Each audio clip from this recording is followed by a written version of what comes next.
शिव शक्तियाँ आ गई। धरती पे शिव शक्तियाँ आ गई। घर घर में होती है जिनकी पूजा, चेतन में वो देवियाँ आ गई। शिव शक्तियाँ आ गई। धरती पे शिव शक्तियाँ आ गई। ओम शांति। नवरात्रों के पवित्र पर्व की आप सभी को हार्दिक शुभकामनाएं। प्रतिवर्ष अश्वनी मास की शुक्ल प्रतिपदा से लेकर नवमी तक नवरात्रों का ये त्यौहार हम सभी मनाते हैं। दिनों के स्टार्टिंग में ही हम सभी सर्वप्रथम कलश की स्थापना करते हैं, अखंड ज्योत जलाते हैं, जागरण करते हैं, माँ का गायन, पूजन, वंदन, कीर्तन इत्यादि करते हैं और साथ ही व्रत उपवास भी रखते हैं। इन दिनों में हर भक्त की यही इच्छा होती है कि कैसे वो माँ को प्रसन्न करे और उसकी सभी कामनाएं पूर्ण हो जाएं। वास्तव में नवरात्रों का ये त्यौहार कैसे हमें हर कर्म में सिद्धि प्राप्त करनी है उसकी विधि सिखाने आता है। हम सभी को ये बताने आता है कि यदि मन स्ट्रांग है, शक्तिशाली है, समर्थ है, तो वो जो चाहे वो कर सकता है। और इसीलिए सर्वप्रथम हम नवरात्रि के त्यौहार में अखंड ज्योत जलाते हैं, जो प्रतीक है इस बात का कि यदि हम हर कार्य में सफलता पाना चाहते हैं तो उससे पहले कार्य करने वाली आत्मा, उसकी स्मृति बरकरार रखनी ज़रूरी है। यानी सदा ये याद रहे कि मैं ये देह नहीं, अपितु इस देह को चलाने वाली चेतन शक्ति, अजर अमर अविनाशी ज्योति आत्मा हूँ। साथ ही ये भी स्मृति रहे कि मैं आत्मा शांत स्वरूप हूँ, सुख स्वरूप हूँ, आनंद स्वरूप हूँ, प्रेम स्वरूप हूँ, उस परम पिता परम ज्योत परमात्मा की संतान हूँ। इसीलिए नवरात्रि के त्यौहार में उपवास भी रखा जाता है। यदि उपवास शब्द को देखें तो ये शब्द का संधि विच्छेद करते ही पता चलता है। उप अर्थात समीप, वास यानी रहना, यानी परमात्मा के साथ रहना, परमात्मा के सानिध्य का सदा अनुभव करना। यदि हम हर कर्म को करने से पूर्व और करते वक्त ये याद रखते हैं कि मैं आत्मा उस सर्वशक्तिवान परमपिता परमात्मा की संतान हूँ, तो सफलता ना मिले ये तो असंभव है। साथ ही इन दिनों बहुत से लोग व्रत भी रखते हैं। व्रत का शाब्दिक अर्थ है प्रॉमिस करना, यानी प्रतिज्ञा करना।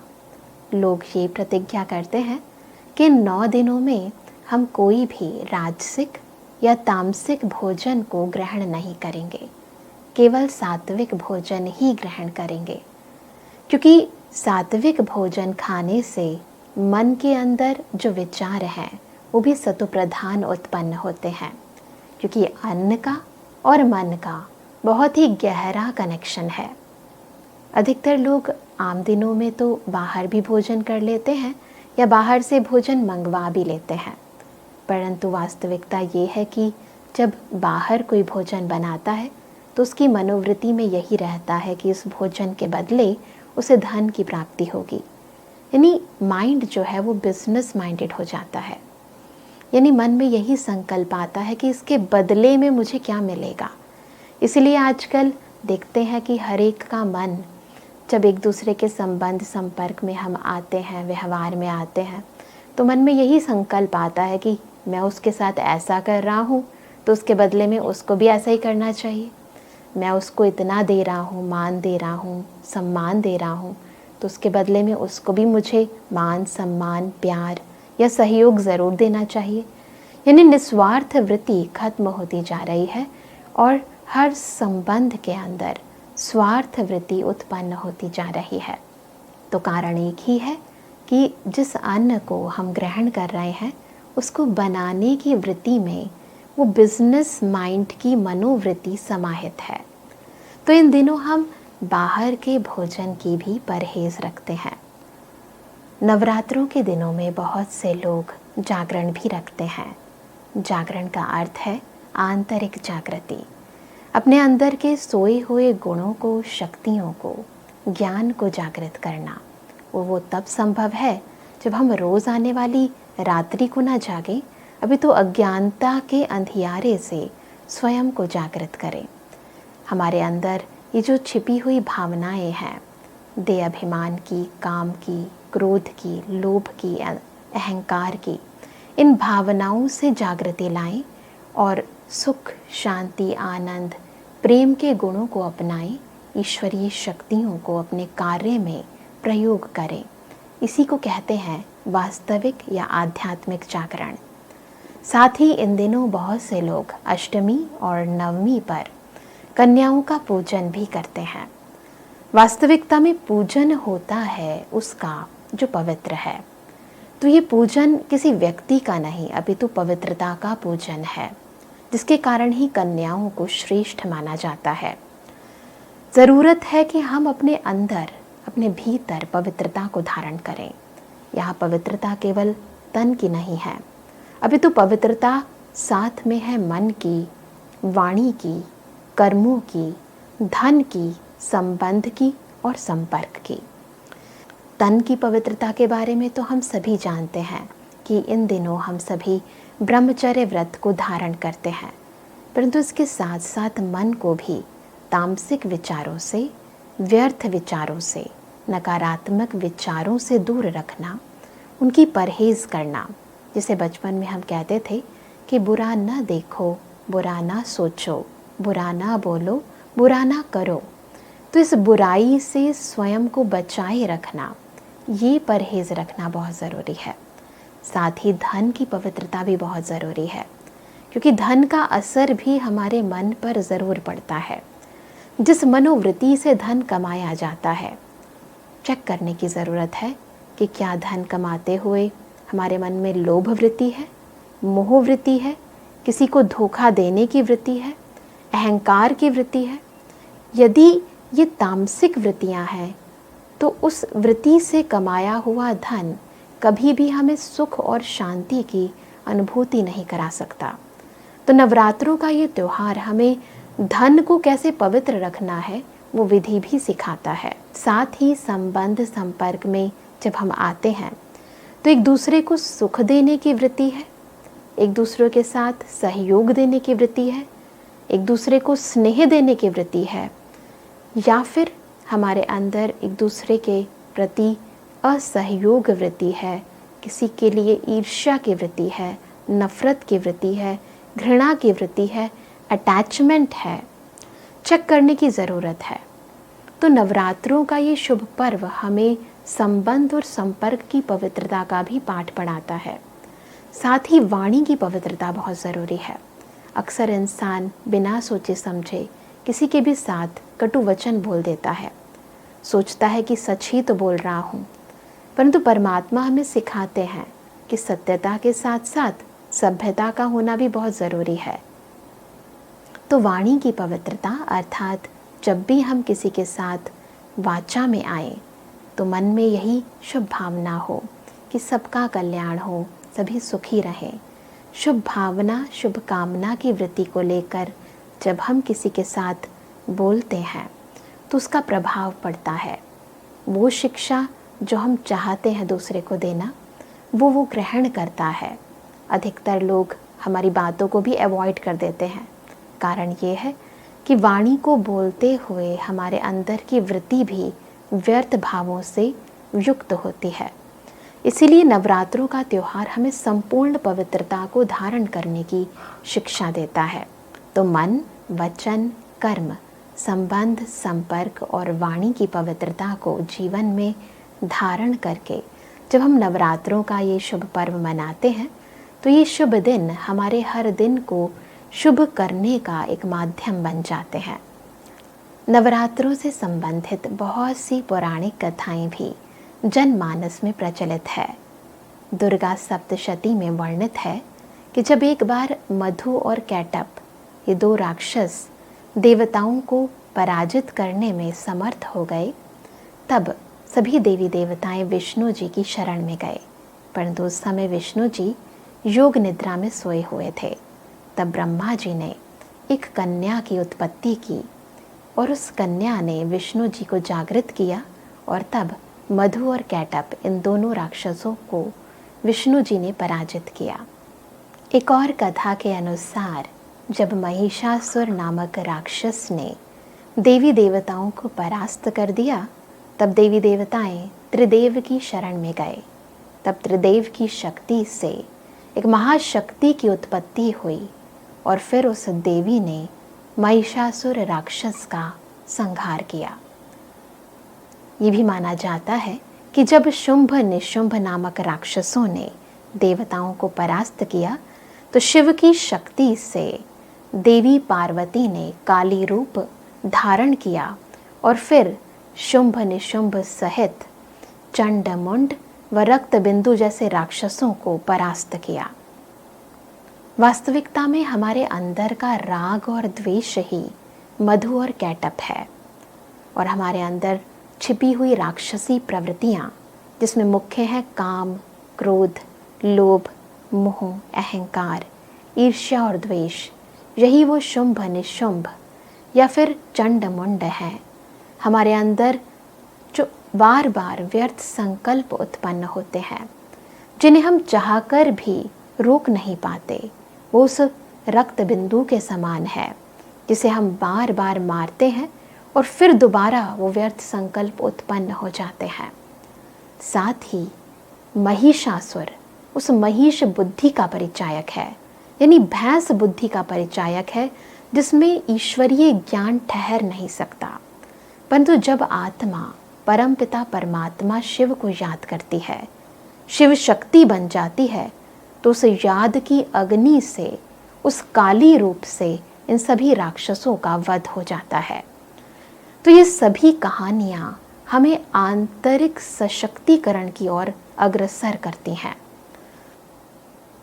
तो इस दफ़ा हम सभी नवरात्रों का त्यौहार स्थूल रूप के साथ साथ सूक्ष्म व आध्यात्मिक रीति मनाकर अपने व अपनों का जीवन सुख, शांति व संपन्नता से परिपूर्ण बनाएं।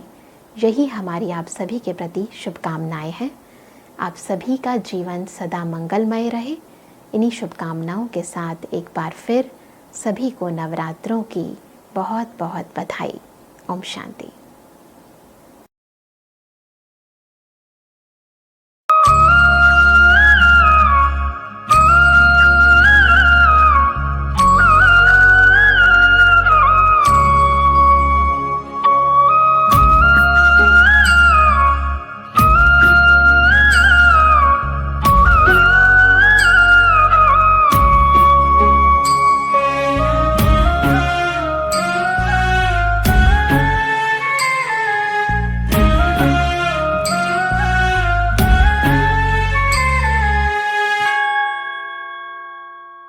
ममतामयी तू, समतामयी तू, करुणामयी माँ जगदम्बे, जगदम्बे माँ जगदम्बे, माँ जगदम्बे।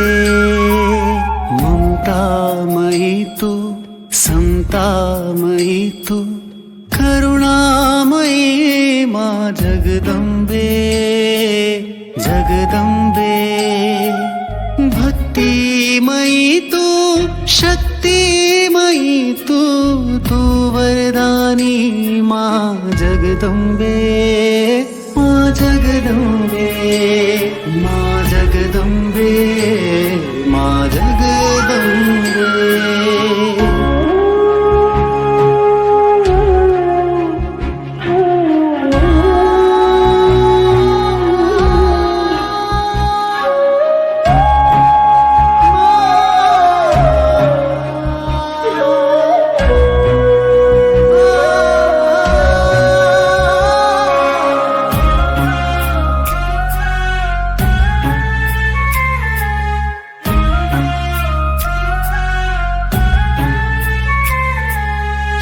शक्ति का आह्वान है, दिव्यता को सब सात्विक मन के सात्विक धन के संस्कारों को सब पाले। ज्ञान प्रतीक ये अष्ट शक्तियां परम योगी माँ जगदम्बे जगदम्बे माँ जगदम्बे माँ जगदम्बे। सद्गुणधारी विघ्न विनाशी योगमयी माँ तेरे रूप ज्योति बिंदु सिया भाते शिवलिंगी महिमानु।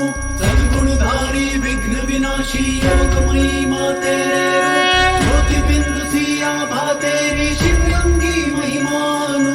जगमग करती ज्योत सरी की आभमयी माँ जगदम्बे प्रभामयी माँ जगदम्बे विभामयी माँ जगदम्बे।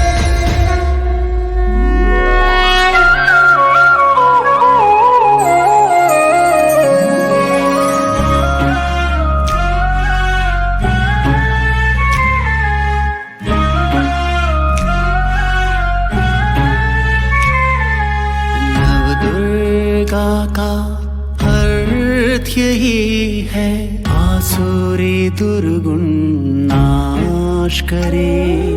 सद्गुणों के दीप जलाकर आत्मशक्ति का विकास करे।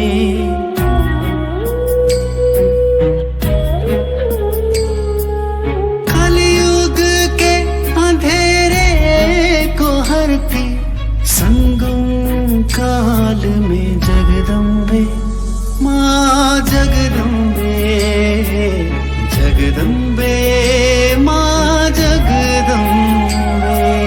ममतामयी तू समतामयी तू करुणामयी माँ जगदम्बे जगदम्बे।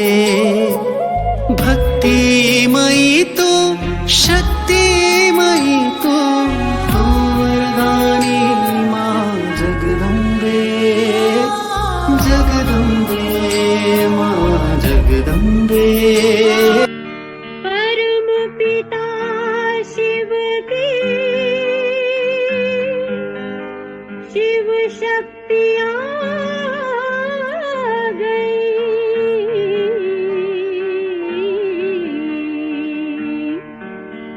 शिव शक्तियाँ आ गई। धरती पे शिव शक्तियाँ आ गई। धरती पे शिव शक्तियाँ आ गई। घर घर में होती है जिनकी पूजा। घर घर में होती है जिनकी पूजा। चेतन में वो देवियाँ चेतन में वो देवियाँ आ गई। शिव शक्तियाँ आ गई। धरती पे शिव शक्तियाँ आ गई।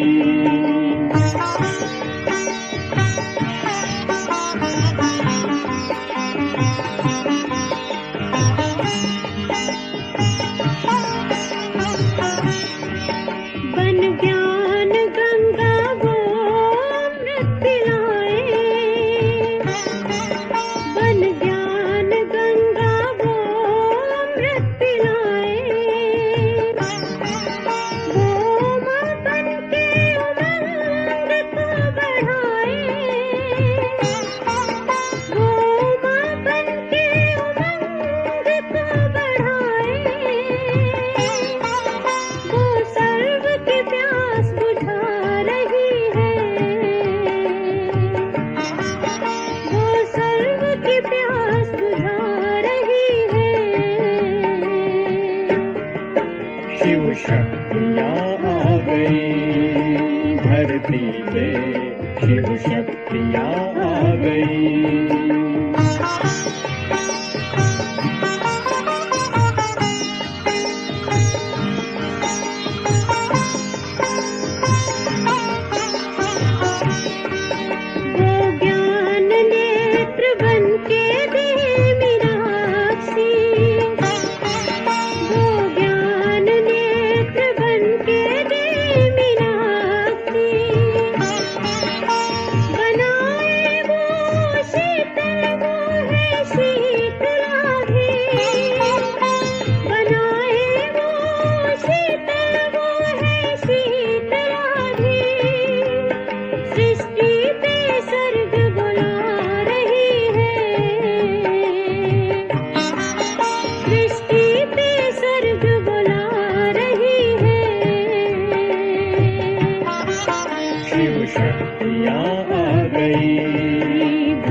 बनकर ज्ञान धन को लुटाए,